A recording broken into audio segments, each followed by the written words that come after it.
Glue Dots, I'm Elaine, the Midnight Crafter. Today I have another decorative wall sconce for you. I think I have a thing about wall sconces. I don't know why, I really love them. And this idea came to me. I thought it'd be a fun one to share with with all of you, because all two of you that are watching. Anyway, with all of you. And anyway, if you would like to join the Glue Dot family, it's a little goofy around here at times, but if you'd like to join the Glue Dot family and stick with us, there's a subscribe button below that you can hit, and there's a bell next to it. If you hit that, it will inform you when I upload new videos.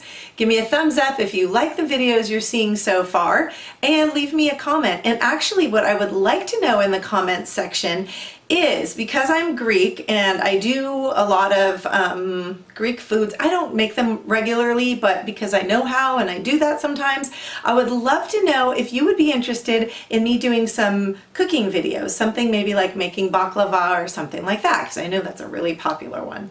Anyway, let me know, love to hear that, and let's see, I think right now we just need to get into this DIY, so let's do it.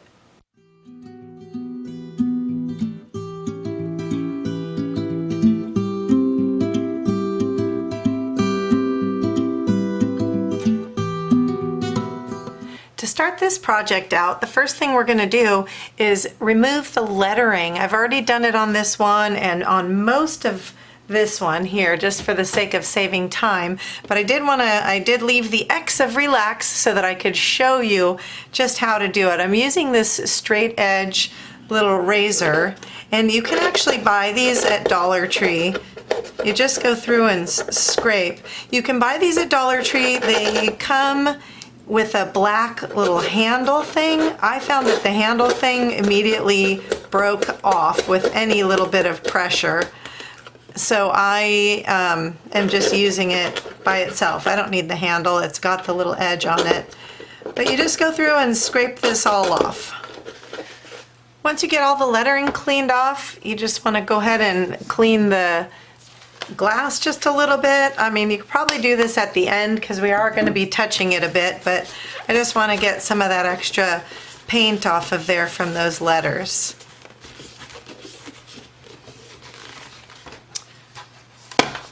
So now you have your cleaned frames, no lettering on them, and we're going to be taking our small frames, and it does need to specifically be this frame to fit into here, because what we want is for it to fit.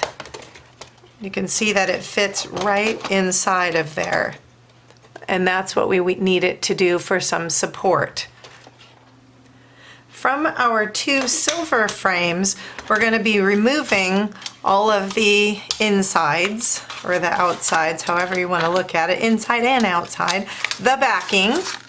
Get that all removed from both frames, and then we're going to be cutting a piece of paper that is going to fill in as our picture, so that we have a nice surface showing on the other side. Now you can use any kind of paper you want, any kind of decorative paper if you have something that you like. I'm actually going to be using this marble adhesive. It's called adhesive laminate, and I think I got this at probably at the hardware store. I can't remember where, but you can find it all over the place. And if you don't want to use or buy a whole roll of this, I bought it because I'm going to use it for other projects. You can certainly go get a piece of some kind of craft paper or decorative paper that has a pattern that you like and use that inside of here. So what I've done is taken the piece of glass out of my frame, and I'm going to use that as a template to cut my paper, and putting it on the back side, and I'm just going to trace it out. And it's nice that if you do end up getting this type of paper, it does have the lines on the back, which does help a little to make sure you have it straight, but it's really, you know, it's not going to matter. As long as you trace out your glass, you'll have the size that you need. I'm actually going to do 2 of these. We will be needing 2 of them.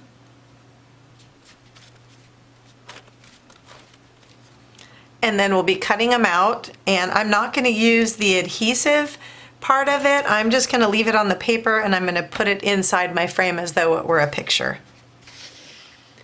When you reassemble, and I've got it in as though it's a picture, I'm going to put the back back in, but I'm actually gonna put this piece upside down so that the stand part is inside, and that will be holding our picture together, giving it a little more thickness and stability.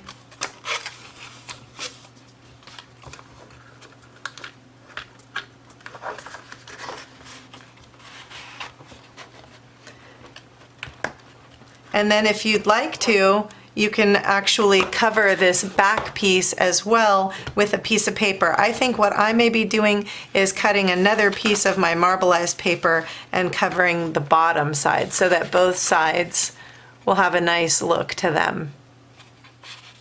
So here's both of them done, both sides. I did use the adhesive side on the back, so if you do get the laminate adhesive, whatever it's called, it does work great to stick on the back, and then you don't even have to stick it on the other side. If you get just regular, some kind of decorative paper, you might want to use some kind of spray adhesive or some kind of a, I don't know, maybe a school glue or something to adhere it. But anyway, so that's what we've got. Now we're going to be taking our two clear frames, and we're going to be taking our adhesive stickers here, these mirror type stickers. They do come in different styles. I chose these leaves because I just really like that. If you like the other styles, you can use those for your frame. And we're just going to be, these are self-adhesive, so we're just going to be adhering them in whatever way you would like to the front side of your glass. So once you get your pattern on, this is just the pattern I decided to choose. If you look real closely, there is actually a thin layer of plastic on top of these pieces. So it's a little hard to get off or to get started, but it peels right off once you get it started.